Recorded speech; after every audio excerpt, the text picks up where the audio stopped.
এ 10% লাভে বি এর কাছে একটি জিনিস বিক্রি করে, বি 10% ক্ষতিতে এ এর কাছে জিনিসটি বিক্রি করে। তাহলে এই লেনদেনে কার কত লাভ বা ক্ষতি হয়েছে বের করতে বলেছে।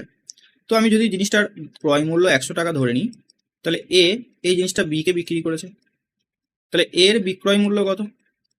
এ কত টাকায় বি কে বিক্রি করেছে বলেছে 10% লাভে প্রথমে সে বি কে বিক্রি করেছিল, তার মানে এ বিক্রি করেছিল 110 টাকা। তার মানে এখন এর কাছে 110 টাকা রয়েছে। 100 টাকার জিনিসটা সে বি কে বিক্রি করেছে, নিয়ে 110 টাকা তার পকেটে রয়েছে। বি আবার এই জিনিসটা এ কে ঘুরিয়ে বিক্রি করছে, বি আবার এই জিনিসটা ঘুরিয়ে এ কে বিক্রি করছে, কিন্তু 10% লসে বিক্রি করছে, ক্ষতিতে বিক্রি করছে। তার মানে 11 টাকা লসে বিক্রি করছে। বি এর তো এটা কেনা দাম হয়েছে 110 টাকাটা, বি এর কেনা দাম, বি এটাকে 11 টাকা লসে বিক্রি করছে, মানে বি এ কে 99 টাকায় বিক্রি করছে।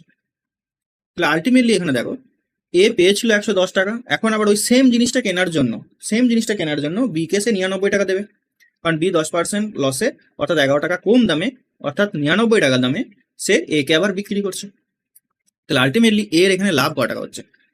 110 মাইনাস 99, মানে 11 টাকা এর এখানে লাভ হচ্ছে। 11 টাকা এর লাভ হচ্ছে, বুঝতে পেরেছো?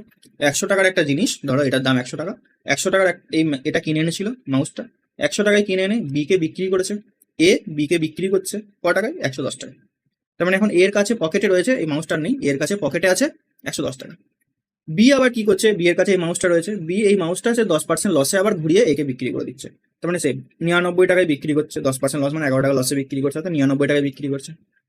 তাহলে আলটিমেটলি এ কে এখন এই জিনিসটা কেনার জন্য তার কাছে যে 110 টাকা ছিল এরপর সে 99 টাকা বি কে দিচ্ছে, তার মানে আলটিমেটলি এর কাছে এখন ক টাকা এক্সট্রা থাকছে? 11 টাকা এক্সট্রা থাকছে। তাহলে এটা হচ্ছে এর প্রফিট, 11 টাকা তার এর প্রফিট হচ্ছে। কিন্তু এখানে পার্সেন্টেজে বলেছে, যেহেতু 100 টাকার হিসাব ছিল, কেনা দাম ছিল 100 টাকা, তাহলে 11 টাকা প্রফিট হচ্ছে, মানে তার 11% প্রফিট হচ্ছে। তাহলে এর এখানে 11% প্রফিট হচ্ছে, লাভ হচ্ছে, অর্থাৎ বি এরটা হবে সঠিক উত্তর। এ এখানে 11% লাভ করছে। ক্লিয়ার? খুব ভালো অঙ্ক কিন্তু ট্রিকি।